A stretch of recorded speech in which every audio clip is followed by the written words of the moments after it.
Hello and thank you for joining us on the program from the National Assembly. I am Lami Ali. Recently, the House of Representatives set up an ad hoc committee to investigate the challenges in the power sector towards a holistic review for effective service delivery. The committee invited regulators, operators and consumers of electricity towards finding lasting solutions to the problems bedeviling the sector. That is our package on the program today. House Leader and Chairman of the Ad hoc Committee on Investigation and Review of Reforms in the Power Sector, pointing to regulators what is on the minds of Nigerians pertaining to poor service delivery in the sector. Several policy reviews and financial interventions, he added, are yet to translate to the yearnings of Nigerians. It is with gratitude to God that I welcome you all to today's investigative hearing. You may recall that almost a month ago, this ad hoc committee was inaugurated right here by the Right Honorable Speaker to kickstart the activities relating to the investigation and review of activities of the power sector, following a resolution of the House at the plenary. Since then, we have made efforts to carry out our mandate genuinely and painstakingly. We communicated with experts and relevant stakeholders, and today, by Allah's grace, we are hosting this important public hearing. There is no doubt saying that the power sector is critical to our nation's industrialization and development. Interestingly, we are made to understand that the greatest issues bedeviling the sector after the unbundling of the defunct National Electric Power Authority is the inability to effectively transmit and distribute electricity supply across the country for our businesses and our respective homes. The sector is also confronted with the issue of liquidity, with the gas suppliers claiming billions of naira being owed them. Another major challenge is the fact that the tariffs are not cost-effective. While we appreciate the efforts of the institutions created from the unbundling exercise, particularly the GENCOs, DISCOs, who now have the capacity to generate over the 10,000 megawatts, it is in fact becoming clearer from a layman's perspective that the DISCOs and transmissions agents must do more if we anticipate any form of ambitious and improved electricity supply in the country. The inability of some of these institutions to meet the covenant obligations they entered into at the time of privatization has reduced the capacity to enable reliable and quality electricity supply for both domestic and commercial use. Sadly, it appears to the common man that there is hike in electricity tariff without corresponding increase in the quantity and quality of electricity supply in the country. This indeed is the crux of the matter under discussion today. The federal government, in reaction to the inability of value chain players to meet their basic covenant obligations, therefore invited the German government to help the poor state of our power supply and power and electricity supply in Nigeria. This is the true situation that crystallized in what is now called the Siemens intervention deal. Incidentally, however, the above and many other concerns are the reasons we invited various stakeholders and well-meaning Nigerians to this important public hearing. It is our belief that you shall be equipping the committee with ample information on the status of the power sector, next line of action, and the interplay between the major players in the industry. Let me emphasize at this point that we are not here to blame games or to witch hunt anyone. All we desire is to acquire accurate information and data to paint a clear picture of what the real situation is. It is from such information that the committee can now be effectively informed and to advise the entire House on the next action to take. Distinguished ladies and gentlemen, stakeholders, as we prepare to commence activities here in earnest, I wish to call on everybody here present to avail the committee with adequate information on their respective roles, challenges, and way forward in the power sector. It is the aggregation of all your views and opinions that will eventually produce a working document for us and subsequently for the House of Representatives. Let me also, at this juncture, enjoin us to be law-abiding, maintain the COVID-19 regulations and protocols, and be very attentive as we listen to the presentations to be made by stakeholders at this event. Once again, distinguished ladies and gentlemen, Mr. Speaker, my honorable members of the committee, let me thank everyone here that has found time to be with us for the purpose of this engagement. May God bless the Federal Republic of Nigeria and bless the House of Representatives. Thank you, and God bless.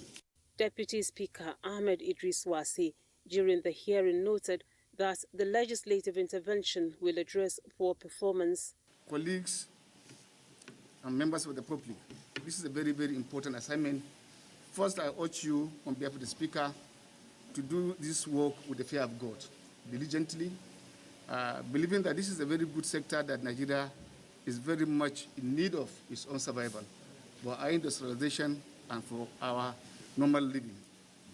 It is a very, very important assignment because of the humongous money that have been invested over the past years in this very important sector.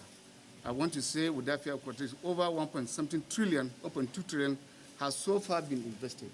And there is no commensurate result. This is a very important hearing that could lead us to a very good path. And I want to believe that their work, I have no doubt in the capability and the composition of people who are assigned to this very important assignment. They are going to do a very thorough job. And remember that we have taken an oath to defend the Constitution of the Federal Republic of Nigeria. This is just a reminder. And that in complying with the Constitutional provision to expose corruption and other things, this is where I will a little bit urge you to ensure that whatever is out there for us to see in the Parliament, you should kindly report your findings in the way and manner that has been found. I want to thank you very much, and I want to appreciate all of you on behalf of the Speaker, that I believe the composition is in no means one of the best chosen members committee that we have. And I believe you are going to do a very thorough job that Nigerians at the end of the day will be happy with your results. With these few remarks, I want to beg and plead that this is a very small room. And by our sitting arrangements so far, we are seriously bridging the protocol of the COVID-19. And by that, we are putting ourselves in danger. Some people have decided to even remove the masks. It is not right. I want to beg, and Chairman, please enforce it. Anybody who is not wearing his mask properly should not be allowed to sit in this place. Nobody should put somebody's another life in danger. Whether you think you are positive or not positive, the real protocol is that all of us should wear our masks, and I want to beg for that. Stakeholders in their submissions say efforts are being synchronized to tackle non-availability of meters, tariff on electricity, as well as generation and distribution. This exercise is 200 million, and we are doing that in exercise of a mandate, constitutional mandate and procedural parliamentary mandate given to us by the House of Representatives, which is one of the institutions that is charged with the responsibility of dealing with matters of this nature.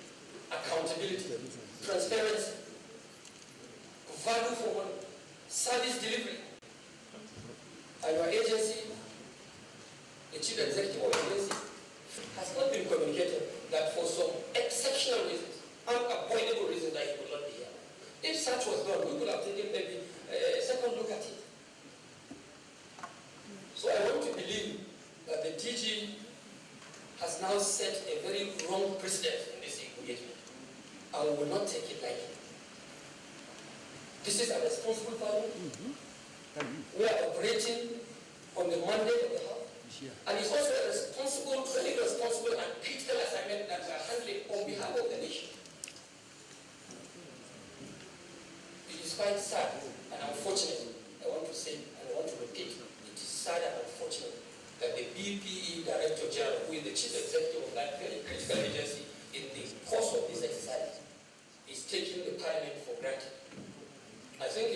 reasons why some of our members are now agitating that we need to have a bill or an act to address issues like this amounting to content of the legislature. We don't have a bill, unfortunately, but we have rules and regulations guiding our operation. We have constitutional provisions. We have also internal rules on how to handle matters like this. I still want to use this opportunity to encourage members. Let us come up with that bill. That bill will do a lot of good for us. A situation whereby an institution, government institution, that is funded by this wholesome National Assembly, this wholesome institution. I'm sure if he was called by the SGM, or if he was called by the Chief of Staff, I think this is a deliberate action to undermine the integrity of this house, and by extension, the integrity of the people of the Federal Republic of Nigeria. We will not take that. And I hope every other agency should be guided. This committee means business. This committee is wholeheartedly out to exercise this duty with all sense of commitment, with all sense of patriotism. So a situation whereby somebody will just sit back on the street or somewhere else, hanging somewhere, just send a director to come and represent you, a very critical institution for that matter, is something that is unacceptable. Very unacceptable by this committee, and I believe by extension the House will not also accept it. It's quite sad we are starting on a very sad note. The first critical agency that is called upon to make presentations or is coming here in representation. I would like to, on behalf of the committee, rule that the DG BPE should be here unfailingly. The DG BPE must be here unfailingly to engage this committee. And I tell him he is doing that not in our own interest. He is doing that in his own interest and in the interest of the people of the Federal Republic of Nigeria, whose commitment we have taken. And I believe even the government of the Federal Republic of Nigeria will never look at this lightly, will not take this lightly. We have an overall commitment to the people. When things like this come up, we have to respect the system. So he is hereby directed to cause appearance tomorrow unfailingly in person, not by representation. And by this ruling, we don't even expect any further explanation as to what is happening or what. In the first place, we have not been communicated appropriately otherwise. So that is the ruling, and I hope you will convey that to him. Honorable Mr. Director, I appreciate that you came to represent him, but you cannot be taken in the circumstance. Thank you, and God bless the Federal Republic of Nigeria. To give a brief about the activities of our agency, that is NEPCO, the acronym for the Nigerian Electricity Liability Management Company. Specifically, the lecturer requested that the following information be provided: a comprehensive brief on NEPCO activities from inception, copies of the transfer order for asset transfer to NEPCO, including valuation reports and sale purchase agreements of disposed properties, detailed schedule of outstanding assets and liabilities, update on receivables, inputs on areas of the power sector reforms and privatization that will need to be reviewed, input on the federal government Siemens deal as well as the Governor Nasir El-Rufai's Presidential Committee on the 40% residual shares, and we are to make submission of 25 hard copies. Mr. Chairman, sir, we've done that. We made our submissions as requested.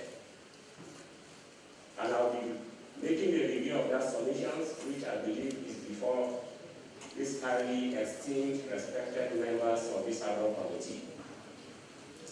The review is in about 23 pages, but I will try as much as possible to compress it without missing the essence of what the contribution is meant to achieve. We also have attached to the document we submitted certain attachments as requested. Mr. Chairman, sir, in form of an introduction or a preamble, NEPCO is the product of the electricity power sector reform with a very specialized role to play ensuring the success of the reform. It was indeed incorporated on August 21, 2006 as a limited liability company limited by guarantee under the Companies and Other Matters Act of 1990. As one of the successor companies, it was created under the EPSR Act, under the directive of the NCP, the National Council of Privatization, and was designed to assume responsibility for PACN liabilities leading up to November 1, 2013. November 1 is a very important date because that was when the privatization actually happened, the handover for most of the companies, with the exception of Pamela Bisco, that happened about a year after, sometimes in December 2014. As well as the management of the non-core assets transferred to NEMCO. The essence in the wisdom of those that put together the power sector reformers at that time was meant to provide investors with the confidence that their investment in the successor companies will be free from encumbrances, from possible future litigations arising from huge debts, staff pensions, suppliers, and third-party liabilities. In other words, what this means is that the new owners actually assumed or inherited these companies without debts. The debts are supposed to be warehoused. The debts in this case pre-privatization by NEMCO. We try to also provide honorable members in page 4 of our submission what the enabling legal instruments are that gave NEMCO this mandate. And we started from the EPSR Act, sections 8 and 10. It's clear. And arising from that, there was also a transfer order that transferred the rights, obligations, assets, and liabilities of the defunct KCN to about 4 companies, of which NEMCO was one. And this culminated in putting up together a NEMAT. Then there was also a transfer instrument that was executed from PACN to NEMCO. This also led to the provisional transfer of some of these assets and liabilities by the Bureau of Public Enterprises through schedules. Again of note, Mr. Chairman, is the fact that there are 2 important agreements that formed part of the share sales agreement that was signed by government with the investors. Those 2 agreements form part of the annexures of that agreement. And those 2 agreements has to do with NEMCO. One is the pre-completion receivables agreement. The summary of that just says that any receivables outstanding before privatization is not theirs, they are supposed to be related to NEMCO. And also the pre-completion liabilities agreement. Now, to be more specific, Mr. Chairman, is to look at the object clause of the like you just rightly said at this point, we would like you to only get to the point. Most of these things you have already been supplied to us. Let's remember as that we take our time to go through those documents. In fact, we are taking our time to go through most of them. So just take us through the key presentations. By the way, even if it's by way of power, we have a lot to cover through this. Thank you. Thank you, Mr. Chairman. Let me just go to the critical aspect of the mandate. That is one, the liabilities, and also the non-core assets. Mr. Chairman, in our presentation on page 7, we gave a summary of the total liabilities that NEMCO inherited pre-privatization. On page 7, the total liabilities inherited as at 31st December 2019 stood at 912.5 billion. And we also tried with that page 7 to categorize where these liabilities fall into. In other words, we put them in lights of the nature of peculiarities of those liabilities. And we cut across about 12 critical aspects. We have them there on page 7 of our presentation. From engineering creditors to gas supply, IPPPP liabilities, tax liabilities, legacy debts, all to have the details there at the same time. And we also tried in that presentation to give a little statistical analysis of the percentage of these liabilities as it relates to the total liabilities inherited.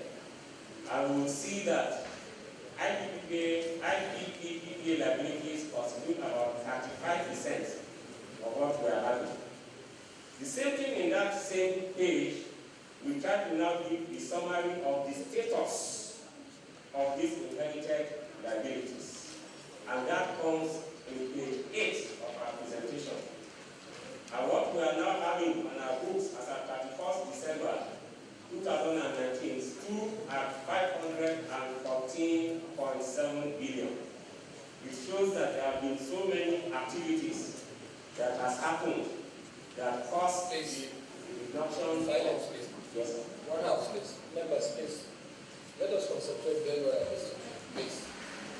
I think for the purposes of this sitting, I may have to appoint a chief whip. And I will also give an ultimatum, a time frame of 10 minutes for every speaker. Whoever comes to speak should be speaking within the boundary of 5-10 minutes. The reason being, we have the submission with us. About 5-10 days ago, we have put this submission. So for the purposes of the conduct of this public hearing, I, on behalf of other members of the committee, appoint Miriam from Imo State, please to act as our chief whip. We also coordinate the timing, and whoever is getting out of order, you call him to order. I think I'm doing that very deliberately.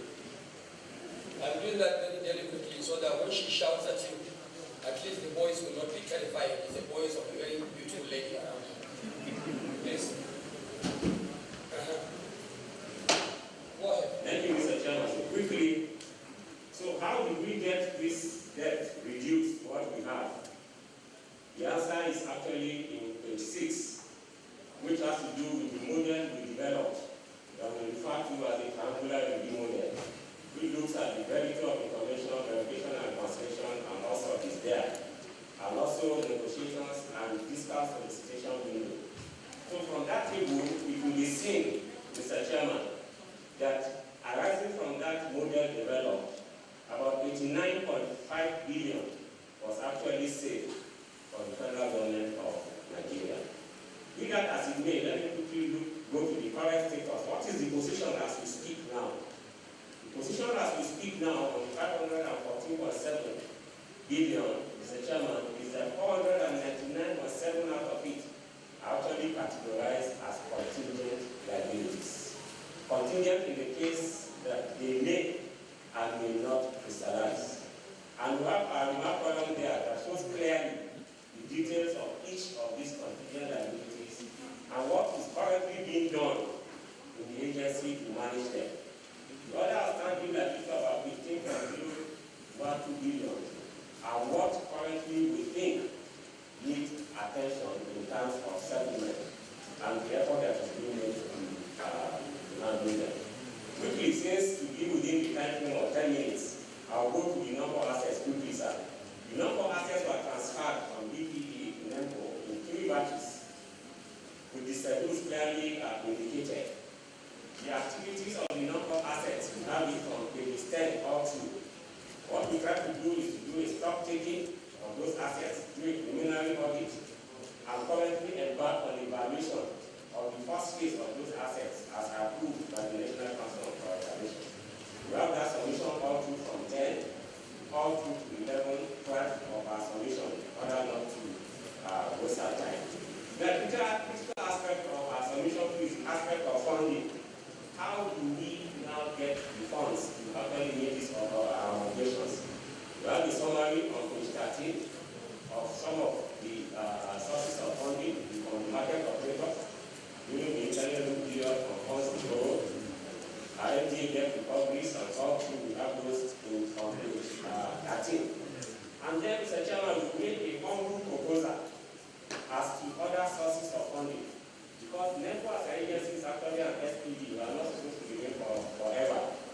And we made a humble submission as to other windows that we think this esteemed committee can look at as a way of making us finalize our mandate so that we are off the space. And we made that submission on page 13 for the committee's consideration. We also did a submission on update on the syllabus, and we gave a summary there of what we received from consultants that were engaged to carry out that, and the current status. We were engaging with NAC. NAC has been a father. The very daring prop is here to see how they could best help us, and they communicated to those discourse we are waiting their responses. Of interest, Mr. Chairman, is from page 16, we tried to do a target forecast, since it's an SPD, as to what with the time we think NEMCO can still remain up when it finishes its assignment. And we have the forecast up to 2022. If the assumptions we formally presented to this Halo committee is followed. Then we did a little risk analysis on page 18 as to what we think is the risk analysis of the agency and how it can be mitigated on page 18. Then we give a little insight as to some of the anticipated industry issues. Since the essence of this committee is to look at the entire power sector, some of the anticipated industry issues that we are anticipating are likely to come up, and as it concerns NEMCO as an agency. One of them is the issue of TCN legacy liabilities. I'm sure TCN and they are likely to touch on it in their own presentation. The matter is still on, and we just give an insight that this is an aspect that will likely rub off on the agency, depending on how government decides to look at it. And also the issue of the shortfall in the industry, which has become of a critical challenge these days. We feel that some of these issues are issues that might likely rub off on the agency in the near future. We gave our input on areas of the power sector reforms. We are saying that it is important in view of this first attempt, this first model in the power sector, because it's actually the first whereby SDG was created, especially to warehouse the standard debts and liabilities of the sector. We feel that it's an area that can be looked at with subsequent privatization arrangements. Maybe if this IST committee can also look at that, then we make some attachments as what was requested of us to submit. Mr. Chairman, sir, and highly esteemed members of the committee, we want to stop here in view of the 10 minutes regulation that we will take place. Chair and the leader, I want him to explain further explain on what means by TCN liabilities. I want him to listen attentively. I'm going to read from a submission from one of these agencies. I want him to answer in either yes or no. Federal government's National Council of Privatization also approved that all liabilities at the point of handover to private sector owners to be transferred to Nigerian Electricity Management Company. The major reason of this decision was to free the companies from legacy liabilities that would have been hampered their capacity to raise debt capital to implement their program. End of quote. For this transfer to you, that the investors have clean balance sheets. Those two parties are government properties. And this was paying rent in the federal government for some properties.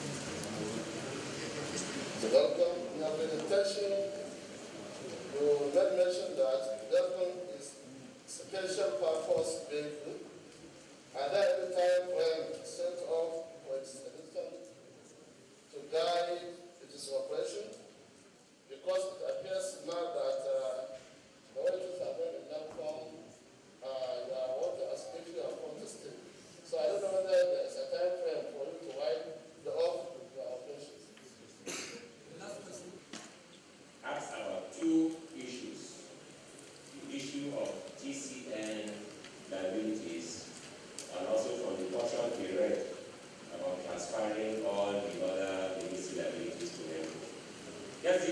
TCN liabilities actually came up, I think, as a result of a paper that TCN wrote to the Ministry of Power concerning the liabilities in their books and how it was affecting their books. And in the wisdom of the Ministry of Power, they set up a committee to actually review those liabilities. I was privy to chair the committee, and members also from other agencies. And we did our report, a very comprehensive report, and we submitted it to the Minister of Power. I learned that that report is due to be taken by the National Council on Privatization. But the essence of that assignment was to look at the possibility of taking those liabilities out of the TCN books to help them accomplish their mandate, especially as it has to do with some of the funds they were expecting from both local and abroad. But I think the TCN MD is here to be able to put more light to it. On the second aspect of the question, yes, sir, as I did mention, in the share sales agreement that was executed between government and the respective DISCOs and GENCOs, there is the pre-completion liabilities agreement that forms part of the annexure of that agreement. And what that says is that any liability before privatization that are in the books of the DISCOs, please forward them to NEMCO. The agreement was very clear, and they did that. And it's from the submissions that we were able to put together the total number that I presented here, or the total inherited liabilities from the DISCOs. We have what we received from each of the DISCOs. The second question from the Vice Chair Power, DISCOs occupying properties.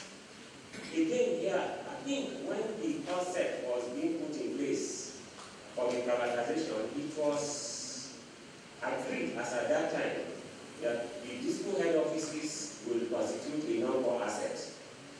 I will be having this challenge actually from the DISCOs because they are saying that it shouldn't be a non-core asset, it should be a core asset since it warehouses their head office. But we've had that challenge, but the DISCO offices are actually part of the schedule that was transferred to NEMCO. Now, as regards paying of rent, not all of them are paying rent. We made effort to ensure that they pay rent, but there was a problem at a point in time. And the problem had to do with, I think, the issues related to tariff or no tariff, cost or no cost. Because as at that time, when we pushed hard, there was this view that they would pass that cost into the system. And in order not to hit that quality that time, the issue of pushing too hard on the issue of rents now had to be slowed down a little. We also made an attempt to see how we could get those rents from the NTA debts that were supposed to be given to them. There are papers written in that regard to the Ministry of Power. That attempt too was made, but since the assets are with us and they are available for sale and they are likely to have the cost right of refusal, at that point when that will happen, we are going to recover all our rental costs from them before eventually we dispose those assets to them. On the issue of the time frame of NEMCO, yes, I did mention from the last chapter of our presentation, we did a target forecast that if those things are followed, NEMCO is not supposed to remain in perpetuity. It's an SPV, it's supposed to finish its work, and then we are off the radar. I will submit a forecast for government. I will also submit to this esteemed committee that if those underlying targets and forecasts are presented, those underlying assumptions properly followed, by 2022 we think we'll be done with our work. Unless there's any other assignment that we're doing. We have that forecast to make it available to the committee. Honorable Maki, I'm laughing because he's one of our staff. Okay, Maki is one of you. And he did a lot of work before coming to the National Assembly. Okay, God bless you. If not for your protection, sir, we have asked you to answer the question. Yes, go ahead, sir. Mr. Chairman, sir, we developed this model because we thought that it's very critical with the assignment that was given and bestowed upon the agency to manage these huge liabilities. What best framework, what best strategy can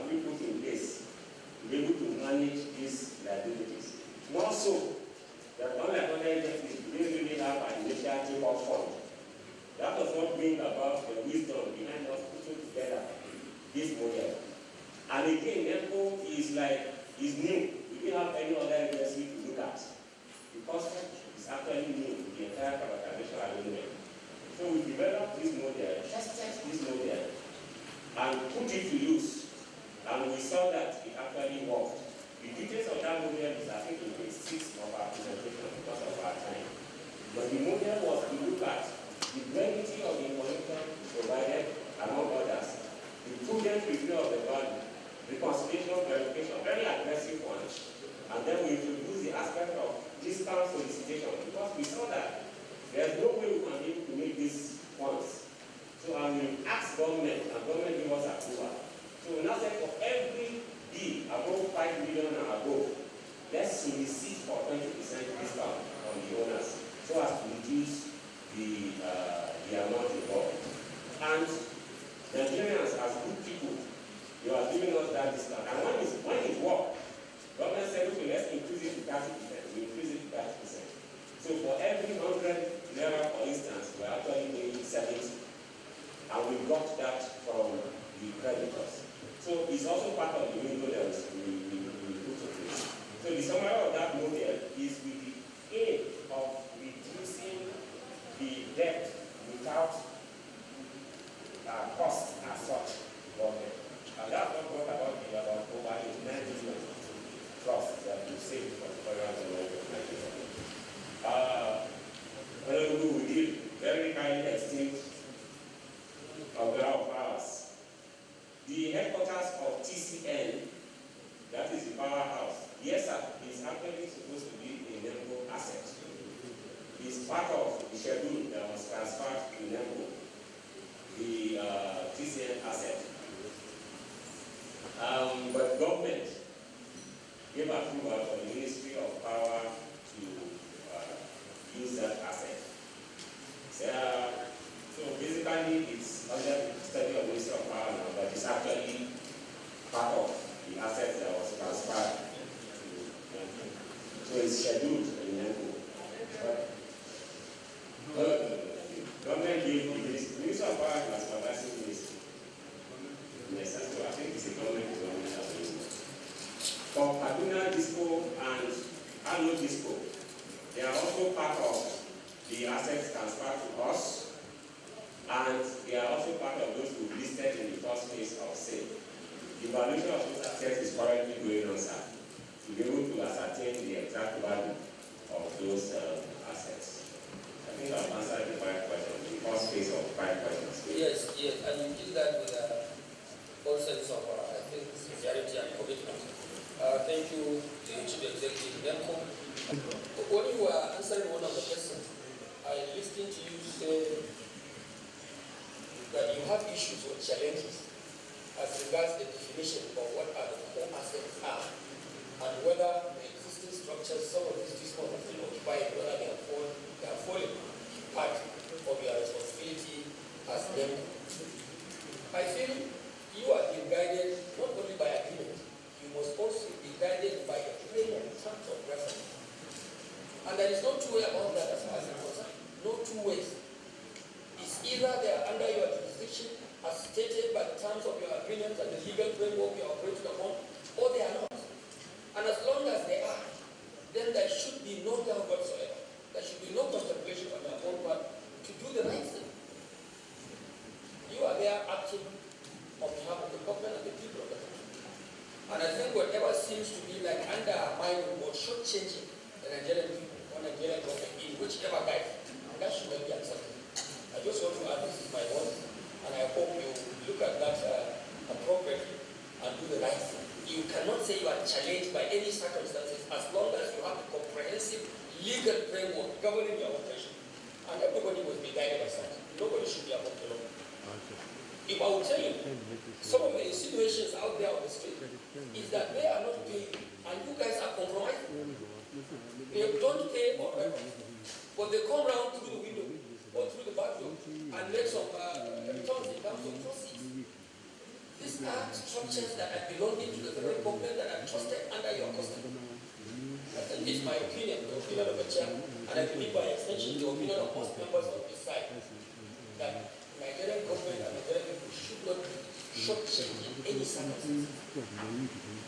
Get those rent paid as and when to. And if you have any trouble, the framework also goes further to define the next line of action. You are under obligation to take every step to make sure that what you are doing is exactly what you are expected. Please, that's just my remarks on behalf of the committee. Thank you and God bless you. We take this meeting very serious, and we appreciate your support over the years, over the months, to making sure that the sector that we oversight is driven properly. So we are not alone at NEP.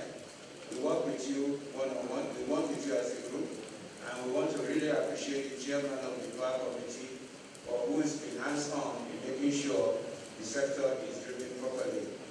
Yes, within our act, within the mandate given to us as a commission, we have to provide access, ensure there's access of electricity to all Nigerian citizens. We have to make sure the electricity is affordable price to people, to citizens, and of course to make it reliable and ensure that the quality of service of power to our country, to the populace is assured. In addition, we promote competitive markets. We try to ensure we attract other investors, not just the new comers to the market. We ensure also that there is a good, responsive safety and adherence to safety of the components of people, as well as ensuring that all the necessary grid standard is obeyed. Yes, there have been challenges over the last several years in the sector, and hence we want to appreciate you asking us to come forward to share with us exactly sufficient documents that support the intervention of government for all the challenges that this sector has faced. The sector has faced challenges in liquidity. The sector has faced challenges of not being able to overcome the interface challenges, both in the economy and in the technical realms. So, and there are many other challenges that customer has faced, many challenges that investors have faced. As a regulator, we've taken it as a serious problem to be the interface between the government, the investors, and the customer. We acknowledge, therefore, your letter inviting us today, the letter dated 15th June 2020, requesting for specific information related to the sector, the power sector. The required documents, which I will be discussing, has to do with the intervention of the Nigerian government to the sector. The government, in recognition of the critical role of the power sector, which is in my report, recognize that the economic growth of any country solely depends on power, and if it's not done, it affects poverty, and so we have to eradicate poverty, provide financial intervention to the industry, but primarily focusing on the liquidity that we encounter in the sector. And this has led to government coming up with instruments, such instruments as making sure there's a power purchase agreement within NVET to be able to pay back to the GENCOs. The information that I will be presenting will show clearly how the disbursement of the money that was given by the government and been used. So the reports are divided into 4 sections. It includes the disbursement of the 701 billion, which is popularly known as 701B, plus another 600 billion, which is called the Payment Assurance Facility. These two together provide the Payment Assurance Facility to the GENCOs, who provide the power to the disposal market. And the 380 billion shortfall that is meant to be available as a shortfall for the year 2020. So I will also go further and discuss the 213 billion naira that was provided to the Nigerian electricity market stabilization fund. Details of new tariff regime, including details of net regulatory charges and the regime of tariff change that we've been monitoring and working with, and we'll be discussing that later.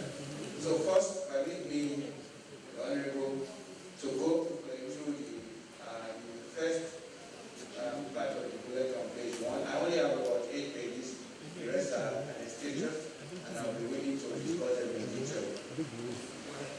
Commission in 2015 approved a new tariff regime in NTA, Nigerian electric industry. So the MITO, this is called the multi-year tariff in 2015.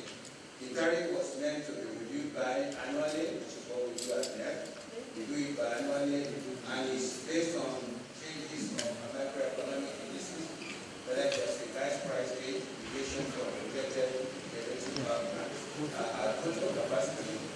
Over the years, since the effective date of March 2015, when this multi-year tariff was to take place, there have been changes in indices, there have been many regulations that were power delivered to the discos. But the industry tariff were frozen due to litigation. There was a litigation against the tariff that was issued by them. There was a court case, and that lasted 2018, but 3 of 2018, before the case was discharged. And at the end, that means we will now do a tariff review, raised to be adjusted as accordingly to account for all the substantial costs that took place in 2022 now. The payments that were due to the NBET were inadequate to cover the obligation of NBET agreement, power purchase agreement from the GENCOs. So in other words, all the grid connected generating companies had to be paid for providing electricity. So the disparity between the approved tariff and the actual end user tariff, which are indicated in chart number 1 on page 2. Summary, it just says clearly there is a current tariff, which is what customer currently pay, and there is the end user, the deficit in the tariff. So the red color represents the deficit, and the blue color at the bottom of that picture represents the tariff that is currently paid in Nigeria. Since there are 11 discos, each of the discos have different tariff they charge. For example, AEDC is currently charged on the average, on the weighted average of 32 naira 7. So, and of course, BEDC charges at 2.5, which is showing the 32 naira and 5. And of course, approximately down the road, you see that each of the discos are all charging in the range of 30 naira per kilowatt hour. However, there's a deficit for that charge. There's a deficit. There's a deficit of approximately 22 naira. So if you add the deficit for the actual charge now, it's still at 50 naira. But we are not charging 50 naira now. These stores are charging less than 50 naira. So because of the deficit. Who is paying for this deficit? How did it come about? So it is this particular purchase agreement that NBET executes to make sure that the obligations of GENCOs are paid, but they do not depend on these end users having contribution. So the government of our country has provided intervention, intervention 1. This intervention is to ensure that all the payment obligations are honored to a large extent as well due. It is also to be noted that the capacity of NBET to execute the banking PPS is predicted on its ability to pay all the IPPs, independent power producers, for energy and capacity in a timely manner. So the financial intervention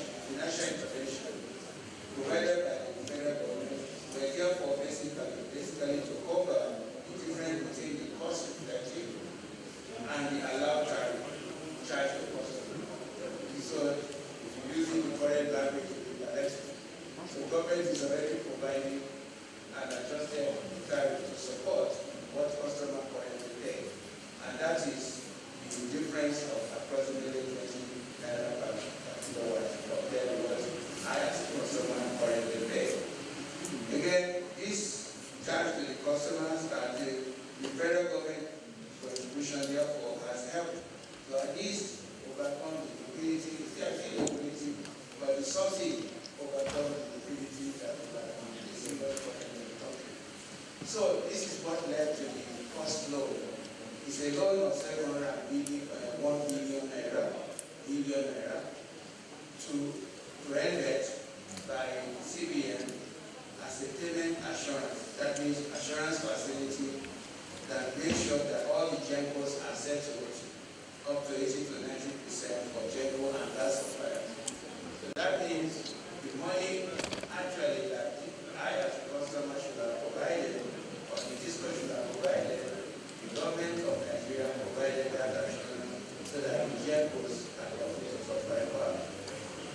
The funds were budgeted to cover 2017 and 2018. Were also supported to all eligible recipients all the way to January 2019. So this is what's going on the report on the 71 billion. The 600 billion was also housed at NVET, at CBN as a payment assurance to cover 100% of all the GENCO invoices. But there's need for that in 2019. And also part of the first quarter of 2020. So the funds are released in branches and the pays satisfy the payment assurance and it's also paid with disbursement triggers. This fund is part of the disbursement triggers for us to be able to have deliverables of the power sector recovery program. The details of 701 and 600 billion will be presented by NVET, hopefully when we are here. The tariff for 2020 have been capped by the financial plan put together under the power system recovery, sector recovery program, PSRP, where we notice there's going to be another shortfall of 380 billion and another 60 billion between quarter 1 and quarter 2 of year 2021. So it is this that the federal government is in the process, which I think has been done for the last 2 weeks, the World Bank loan of 750 million to cover the payment of shortfall in the payment assurance facility.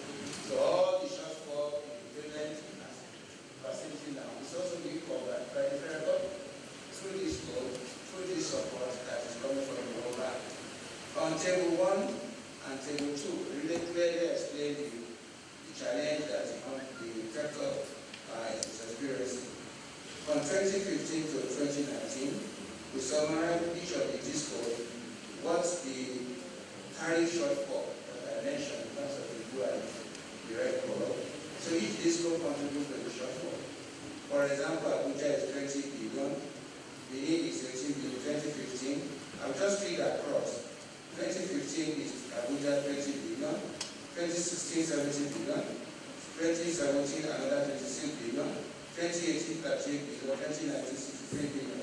So the total in the last 5 years for one DISCO alone is about, for this one I just read, is 465 billion shortfall that has to be covered by somebody.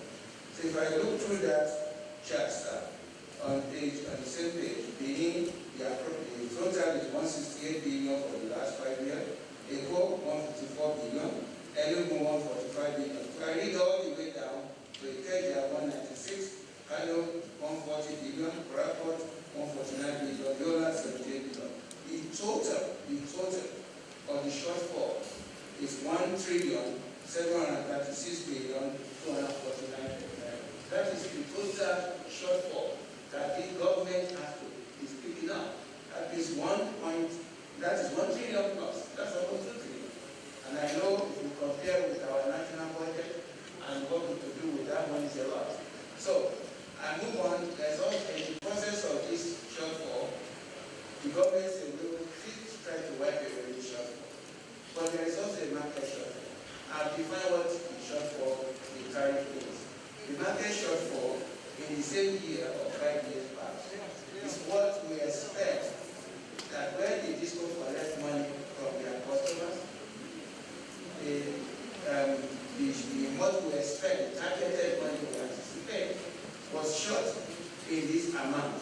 And that amount is what I call DISCO market shortfall.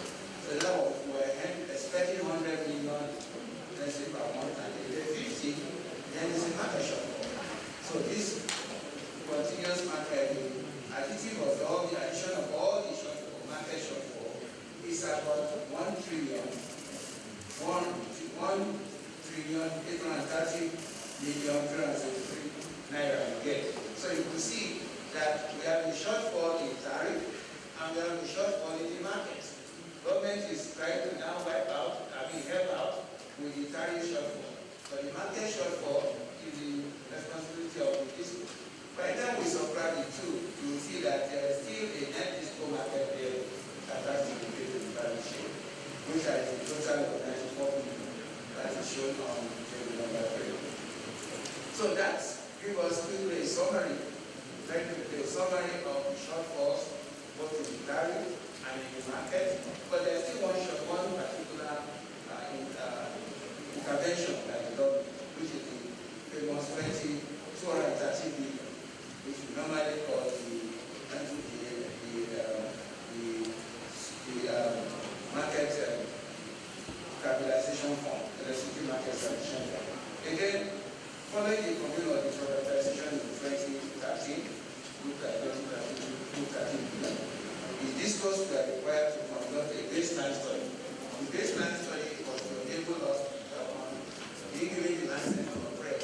They were to minimize collection cost losses, technical losses, and commercial losses.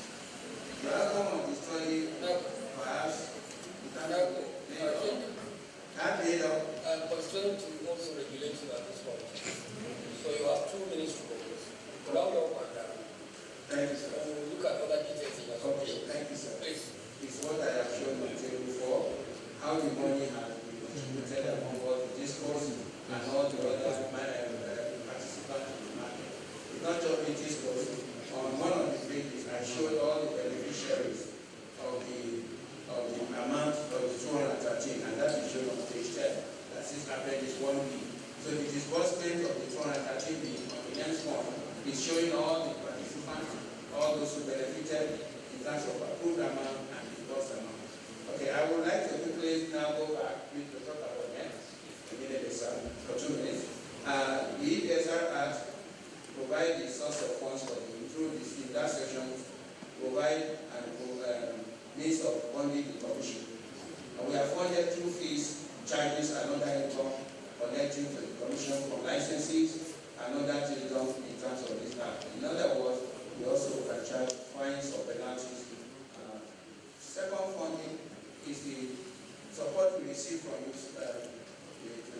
Honorable House, is the commission by the National Assembly will provide funds for us, which is the additional funds required for the stable expenditure for capital ventures. The last one, of course, anyone that will belong to the ventures. From that, we can see in 2014 to 2016, we have shown clearly the regulatory income in terms of income in 2015 to 2016. And of course, it progresses until we fell down to 3 billion. And the licensing fees, all the cumulative money we received in 2016 is 3 billion and so on. So the expenditures, as we noticed, was an end. Time off. Thank you, sir. Thank you, Chief. Through this important and protected platform, can you please let us know what happened to the intended tariff increase on the 1st of July, which many Nigerians expected, and all of a sudden, it is not coming up again. What happened to that intended tariff increase that was expected to be done on the 1st of July? As you know, we have put the order out April 1st in terms of what the content of the order says we are expecting to have, because the DISCO came to us and they asked through an application that they would like to have a tariff increase. Of course, when we went around and visited the whole country with all the different customers, the customers said they were not asked for payment of the increase. We were not the one negotiating the increase. It's the DISCO that wanted increase. However, the customer that we visited all over the country said they do not mind, but it has to be quality based and it has to be reliable power supply. Hence the new language we term as service reflective tariff. It is that service reflective tariff now that we've been engaging with the discourse to provide a framework of how to provide a service reflective tariff for all customers of different classes. The July 1 deadline is still there. We're trying to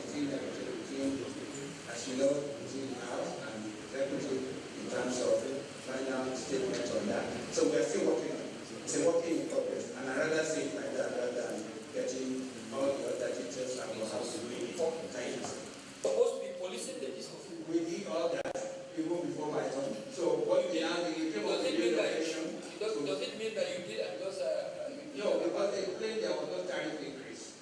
They use all these as excuses because it's shortfall in the market. So in a sense, this is one of their excuses. That cannot be a good excuse. No, it could not be. Because provision and supply of meters across the country was part of their agreement. Was part of the obligations, extra obligations they are supposed to pay. And nobody anticipated any possible contemplation to even high pay the tariff. So whether or not there is tariff increase, certainly the disco should be held responsible.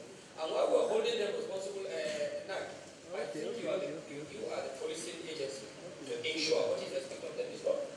Please, when you say you have tried, you tried. You cannot try and leave it at that. No. You try and must get it right.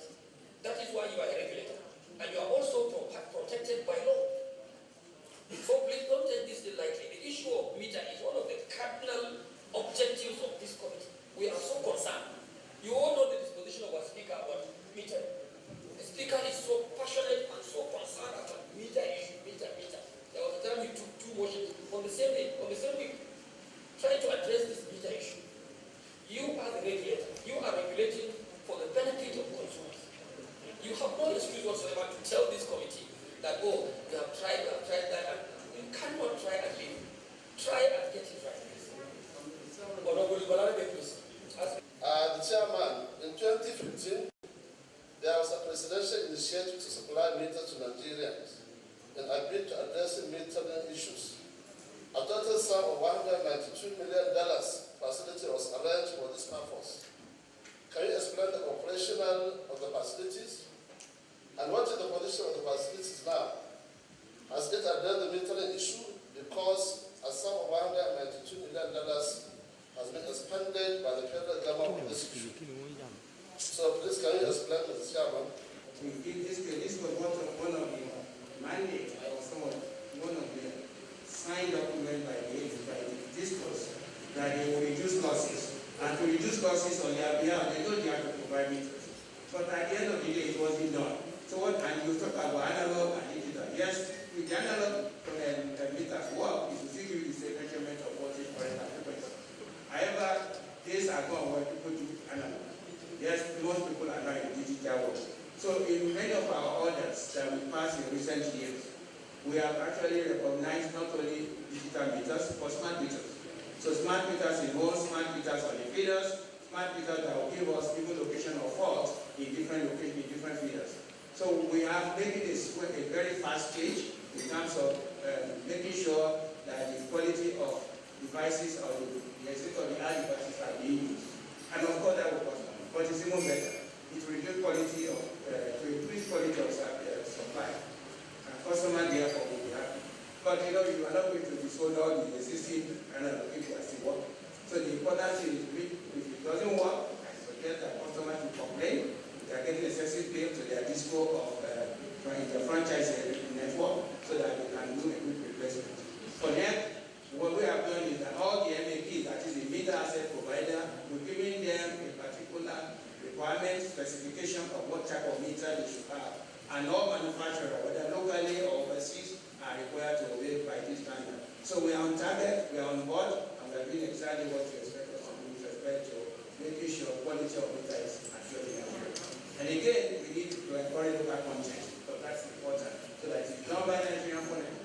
So the other thing that I think came up with this issue was making sure that the 2015, remember I talked about 2013 billion.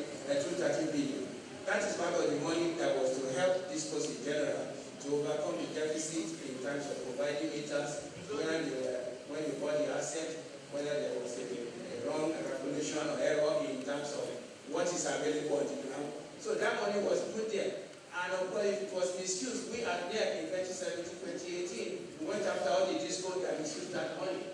As we know in this very hall, you know what we did. We went after a number of discos, and we told them that they have to return their money for your information, sir. They are returning their money. So we are not quiet. We are not toothless. abuse of fund and abuse of opportunity that you mentioned in 2013-2015. So I don't want to go in detail to say, well, this is number one disco that we put on in front of you. You know it when we came here, and you actually ask me to go back. They know they have to pay their money, and they believe this as they are paying their money. So we think we are getting the market right. We straighten out things, and of course, what you do when things are at the bottom, you must work from the bottom up. That's what we'll be doing. We all know that the issue of metering is still a persistent problem to the consumers. So I want to suggest, despite the fact that he has shed light on it, he should write and furnish the committee with details of the operations of that facility so that we can look deeper. That is my solution. Thank you. I would like to thank my senior colleague, the ranking member, Jawan Ali, for trying to help the chairman answer the question you asked him about the tariff increase on the 1st of July. Let me quote a caption from one of the report we have just received here. Having adopted A, T, C, and C as a preferred method of privatization of the discourse, the federal government was made aware that given existing A, T, and C loss level at 50% in the nation, it was impossible to implement the real cost of electric tariff. NAC proposed a 5-year transition program of between 300 to 400 billion. However, federal government approved 2-year transition support of 100 billion, which was not executed. Mr. Chairman, I would like to ask you, at the beginning of this privatization, what was the dollar rate? And what is the dollar rate today? Because, and what was the AT&C loss? And what is the present AT&C loss? Because invariably, we are not going to allow anyone to push this on Nigerians. A proper work has to be done before this kind of decision is taken. And I put it to you, as your own chairman, it is your responsibility, not the discourse responsibility. Thank you, Honorable Chairman. Thank you. With the support I see coming on the horizon, locally made meter will be out there. In fact, it's part of our requirement on the local content that President Buhari recommended that we should by this time begin to manufacture meters in-house in Nigeria. 5 years from now, I think it's doable because the meter cost will go down and we have enough technologies and students all over the professors in Nigeria working with industrial giants to make this happen. It's just making sure we have the materials, whether it's cheap to make it. So I think that is the priority for the country. And in fact, it should be not only for meters, for many of the components we use in the engineering system for the electricity industry. So that's the answer to that point in the hurry. The issue of my chair with respect to this 1st of July issue, I do agree that ATC and C issue is one of the minimum requirements for us to go down, but please let me just summarize quickly that these goals were asked over before we embarked on this journey. They made an application to us, and I think two of these persons are combined. We are not the one who go out here and try to promote service tariff increase. As a regulator, the rate is determined once they have come to us and said we would like to have an adjustment on our rate. We do 2 reviews every year. We call it 2 minor review. This minor review allows us to take advantage of what I said earlier in terms of all the economic changes in the market, in terms of GDP, foreign exchange, and all the above. It is that which led the DISCO to come to us. Engineer Bodil, they came to us, we made an application, and we went all over the country and had a public hearing. We went all over the country, and through the public hearing, the DISCO spoke, and the consumers advocacy also spoke. And we just listened. The consumers said, we are not averse to tariff increase. But these are the criteria, these are the subject to the following conditions. This you must do.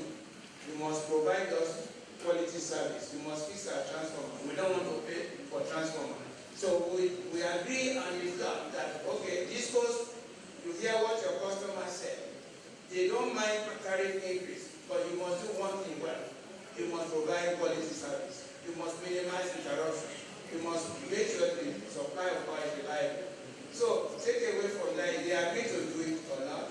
They came back, and what did they agree to do? They said, okay, we will do this if we have different bands of electricity supply to different customers. And that's what we've been working with for July 1.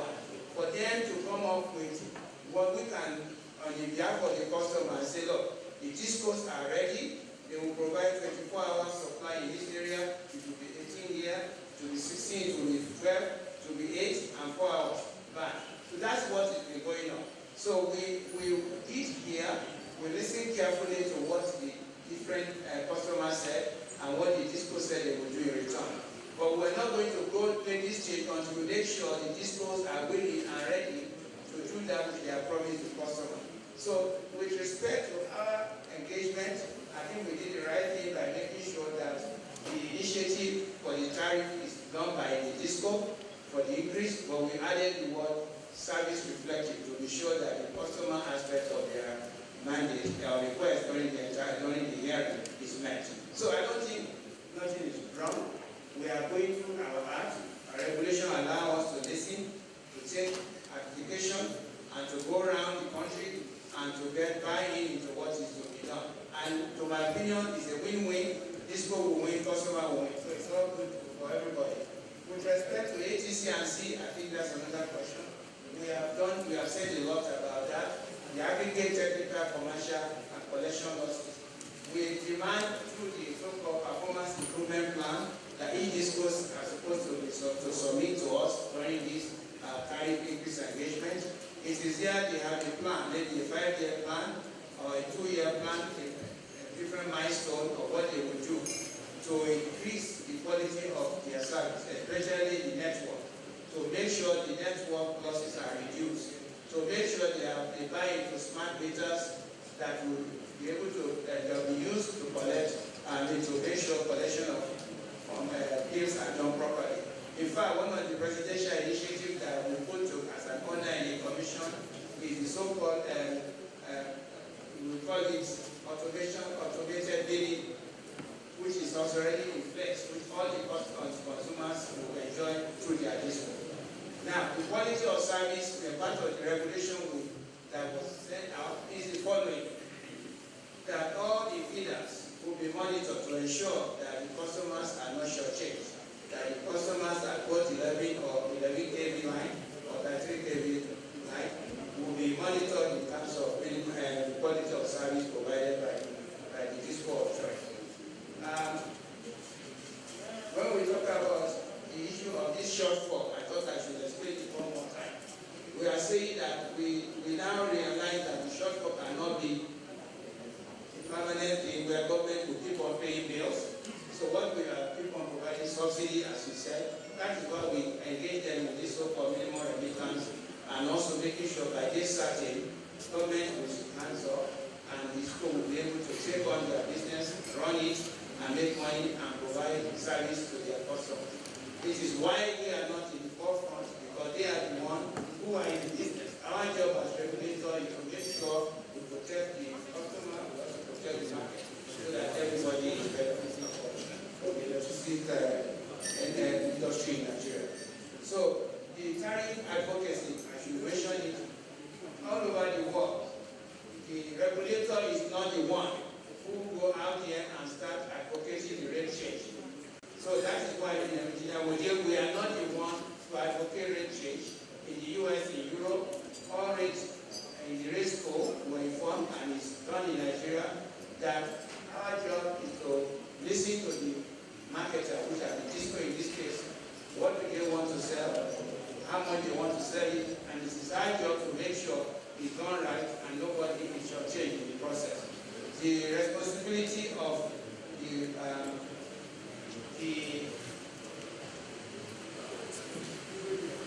issue of adequacy of data I have mentioned, and of course the number of available available meters that you've asked me is also still continue to be a question, but we think that we are the right target, and the ATC and CLOC that we also is also the right target. So basically, I think I will have summarized the questions in all the ones that you've asked me. They are all overlapping questions, and it's been dealt with in terms of our responsibility to make sure we save the industry and provide necessary oversight and take necessary action when it is not done. So we are licensed, we have license to operate, to perform, and when you fail, there are orders to ensure that penalty is given. So that's basically what I would say with respect to most of the questions. Okay, Samaya, please. Oh, on the serious issue. I said no. I deliberately put out the serious issue. We'll get to that on a separate topic. Please, honorable members. What percentage of the does that represent based on our need? And why are meters fixed? Are they not supposed to be based on competitive process that we procure? Meaning, are the prices not supposed to be changing, or are they supposed to be fixed? If they are fixed, why? It's over 200, it's almost 300,000 meters that is being installed. That is the 1-year plan of, they have not made the target because of all the challenges they have with respect to custom duties, which they are finally overcoming for them. And of course, due to a lot of foreign exchange challenge, which we've also overcome, the issue of the cost of meter, which was so that we know the percentage to back. Well, the target, let's say, we had, the contracted number was average of about 585,000 meters. The contracted target we had in the year. But as I said, we've only barely met less than, we only be able to meter about 266. So that's not good. Yeah. So, I think what I want to say in terms of the cost of meter, we invited the meter asset providers. They came up with different price range. We also do a survey and see what is the typical cost of meter all over the world, in Ghana, other parts of Africa. We compare with overseas, and we realize the best price, and from there to make sure it's the right price. From there, we were able to find the minimum of all the submission for each of the districts, which we now use to set the price. But that's not fixed, as we said. It is for that moment when we have meter asset provider who are looking for parameters and wanted to make sure the cost of meter is standardized. So as we go forward, the meter price will probably go down, and technology increases or improves. You will see that the current cost of meter may even be on the high side. That's what we want to make to happen. So it's not a fixed price forever, but it's a price fixed among solutions that will take the best for the customer.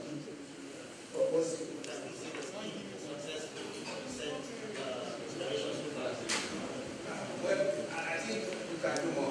It's always better to say I can do more. The success is very great, it's 90%. So can we see the success? So far, we have about 50% achieved. Can we see the second time? Is it a success? But if 50% than zero is better than nothing. In single time. Okay, the success for without us, we are done well.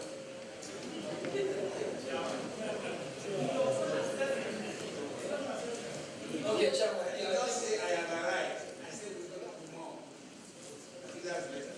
Yes, and you are understood in the context you are speaking, please, and you are protected. Thank you, sir. Thank you, sir. Yes. And the other model is doing now, where we are having data all over the countries, monitoring and making sure not only we want to know how much power is going to a typical feeder of transmission and distribution companies, 11 and 33 kV, but at the same time we want to even know the quality of that power from that feeder in terms of frequency of outage on that feeder.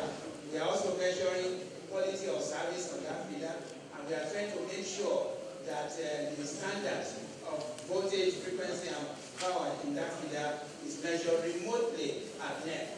In fact, it's one of the things we put in this order April 1st, 2020. And to that extent, we at NEC are giving ourselves some work to do. And what we said we'll do is that we will put data loggers, we will put all these measurement meters by ourselves, and the DISCO are also supposed to contribute to putting these things at the TCN. But on our own, we're going to have a server at NEC that will be monitoring it daily and see whether they are being kept, and we can now determine how much power is coming from each of the feeder in all over the country. And at the same time, to what extent is it meeting the criteria we set for quality service? So it is a good question, sir, and in fact, it's timely. That is what we are doing now at NEC. We are Niger Delta Power Holding Company. We were incorporated in 2005 under the Companies and Allied Matters Act as the legal vehicle to implement the National Integrated Power Project using private sector-oriented best practices.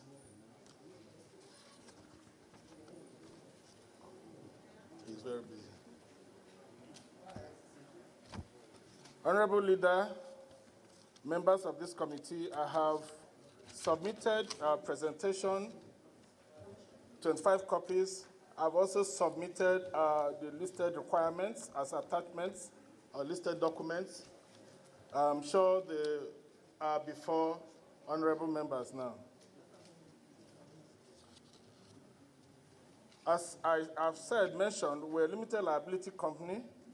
We are owned by the Federation. We are owned by the three tiers of government of the Federation: the federal, the state, and the local governments.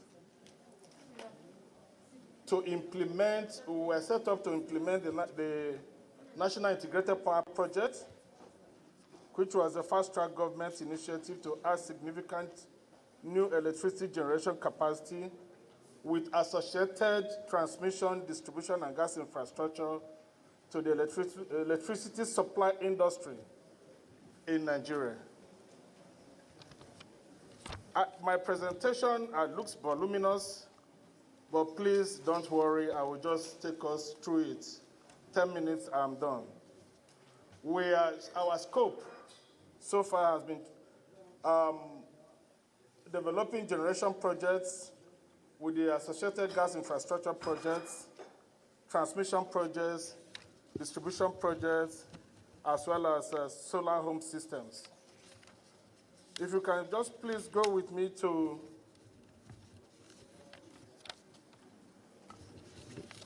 I think that should be the first main slide with the list of generation companies. Slide 5, actually, is numbered as slide 5, but that's the first main content. Honorable Leader,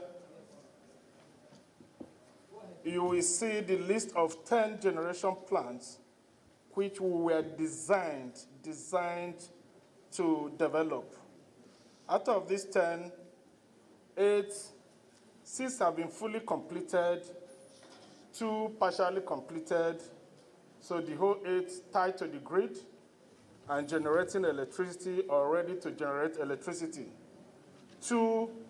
Only 2 are uncompleted, fully uncompleted.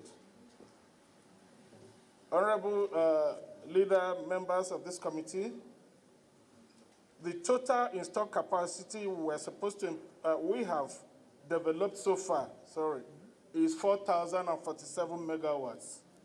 4,047 megawatts installed capacity from these 8 operational power plants. We were meant to develop about 5,000, so about 1,000 has not been developed due to the issues we have. I mentioned that Olonshogo in Ogun State, Ogorode, that's Sapele in Delta State, Omotosho in Ondo State, Geregu in Kogi State, Ihova in Benin, Edo State, and Calabar in Cross River State. Aloji in Abia is partially completed. It's supposed to be combined cycle, that's gas turbine and steam turbine. The 4 gas turbines, 500 megawatts, completed and generating whenever they are called up by the transmission company to generate. No problem with gas, no problem with transmission, except the systemic transmission issues. Bahrain, 2 units, one has been completed, commissioned in the grid. One is ongoing at commissioning stage now. We have our commissioning team now in Bahrain to bring the remaining commission. There will be 250 megawatts altogether, that's in Bahrain. Omoku, not completed at all. Egbema, not completed at all. So, Aloji and Bahrain are partially completed.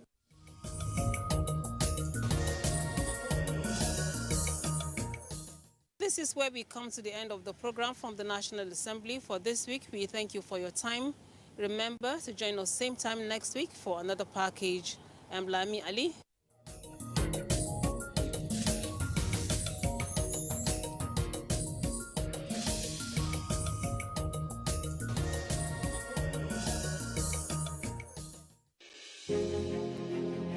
There is a lot of fake news and report circulating, especially on social media, on the coronavirus. Do not believe or partake in the spread of these fake reports. If it is not on the official website or news from the Nigerian Center for Disease Control, NCDC, disregard such report. Only together can we beat this virus.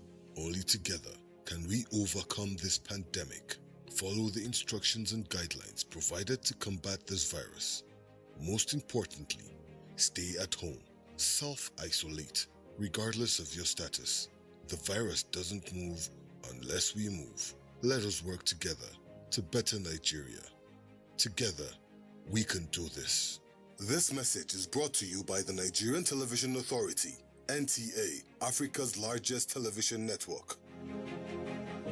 You can follow us on all our social media platforms: Facebook at NTA Network News, Instagram at NTA Network, Twitter at NTA News Now, YouTube at NTA News Online, or visit www.nta.ng. For live streaming, visit www.nta.ng/live. Now, you can stay updated on the go, be it on your TV, iPhone, laptop, or iPad, or download the NTA mobile application from your Play Store or App Store. NTA, you can beat the rich.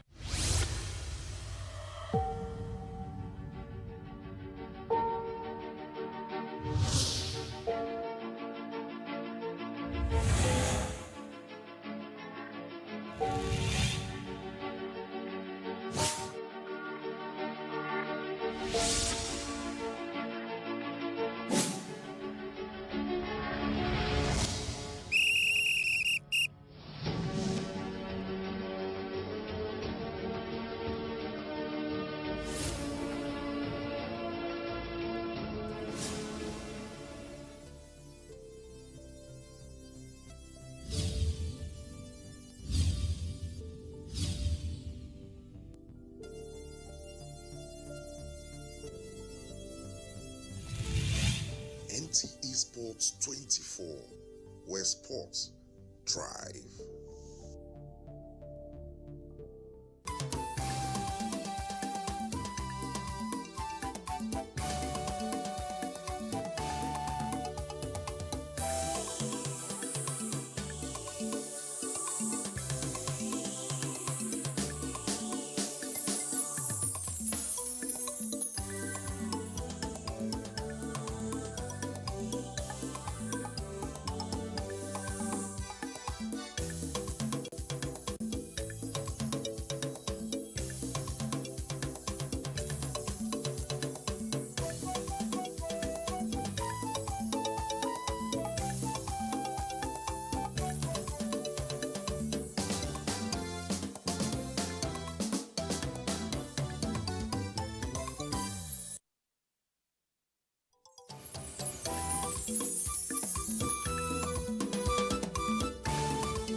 The fruit, plantain, is a major staple food in West and Central Africa, the Caribbean island, Central American regions, and northern coastal parts of South America.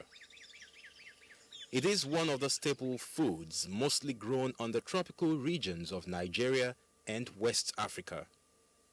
The plant was discovered by Alexander the Great about 2,500 years ago in India, to be precise. And from there, it was introduced to other parts of the world. He was the one who introduced it to Africa. And since then, it is cultivated everywhere. The plantain plant is believed to have originated in Southeast Asia. It is a tall plant of 2 to 10 meters with a conical flat trunk, formed by the leaf sheaths of its spirally arranged leaves, which are 1.5 to 3 meter long and about 0.5 wide. Plantain farming is undoubtedly one of the most profitable agriculture in Nigeria. It is a low-capital agricultural business, and almost every Nigerian soil is good for plantain plantation. Musa paradisiaca, which is otherwise known as plantain. The English name of Musa paradisiaca is fruit of paradise. When all of us die, that's the fruit we will eat when we get to paradise. It is a source of reliable, all year round availability and highly edible crop.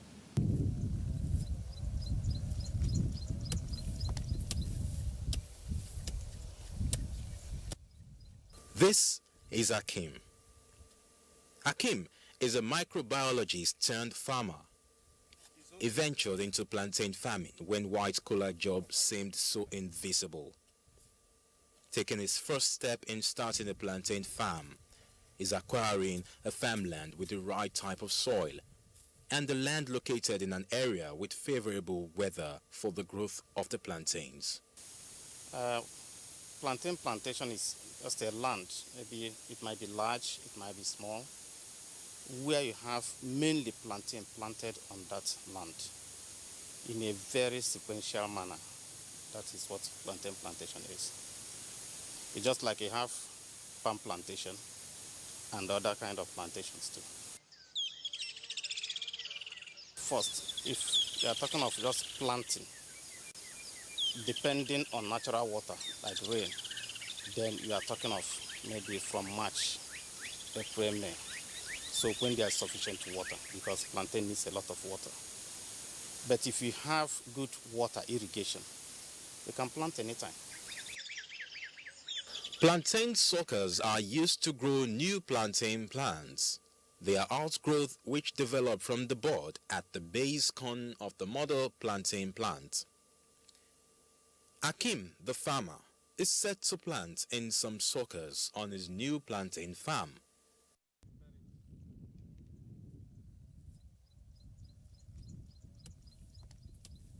This sucker is gotten from the parent plantain, because each parent plantain can produce up to 10 to 20 suckers per annum if the farm is being well maintained.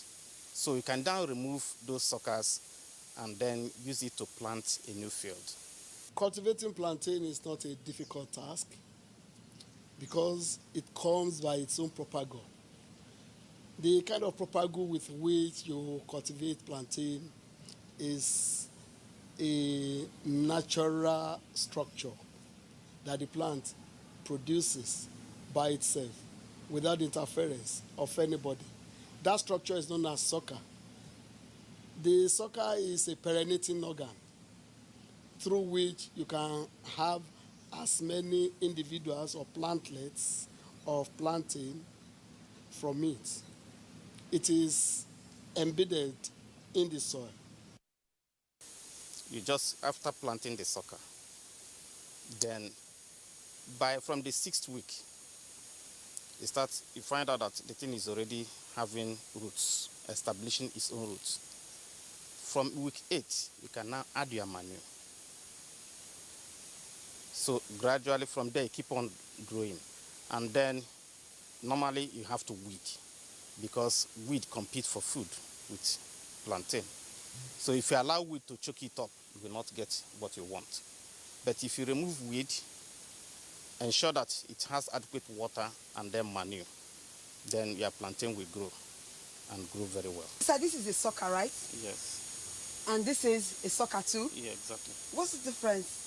Now, the only thing we did here is that just like this one, we just cut it off from here. Okay? Okay. That's how this one is now. And the advantage of this is that when we plant it, we just more or less bury it, cover it with soil, and then spray the entire farm with herbicide. We add atrazine too so that it kills the seeds of all those herbs. So it will take another 3 months before you have weeds coming out, during which period you have this like this.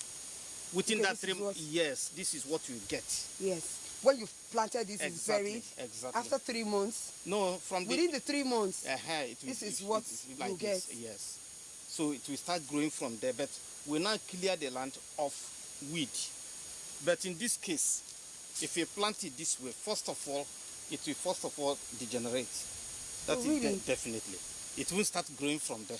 Okay, when you plant this like this, it degenerates. Definitely. And then it starts coming up again. It might even come from here, but first of all, it will go down before starting, because this one, it will take 6 weeks to start establishing itself. Okay. During that period, this will definitely go down because nothing is nourishing it.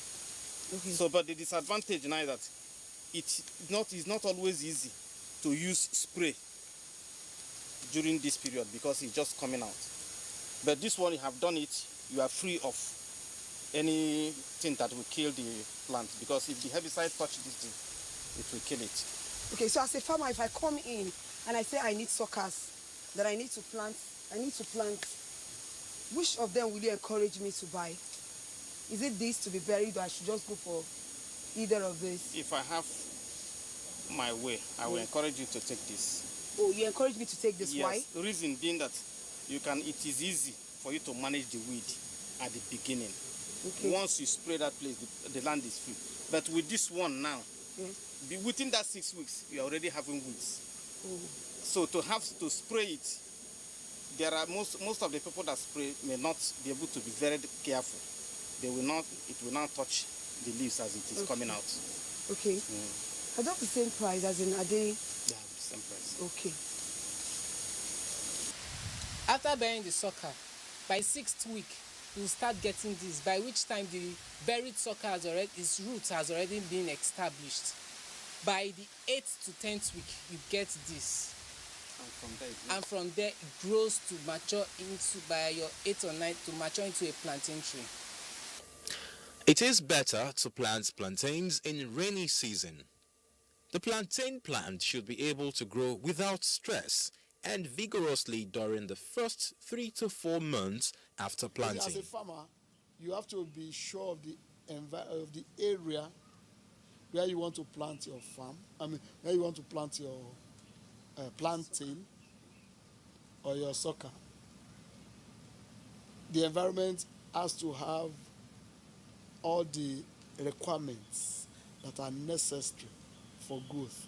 Requirements like the pH of the soil, like availability of nutrients, whether humus is there or not, and what is the water level of the area. Is it too much to support the growth of plantain? Is it too low to support the growth of plantain? All of these will have to be considered before you choose an area as your plantain farmland. One Okada carrying 10 bags of rice. Never see for your own work.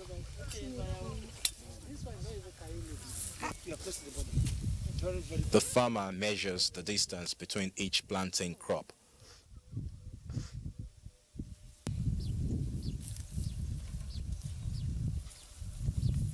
So usually we use rope. We just use rope straight like this. You see 2 meter, 2 meter, 2 meter. It's square. Then we continue like that in the whole farm. And that is how we now plant.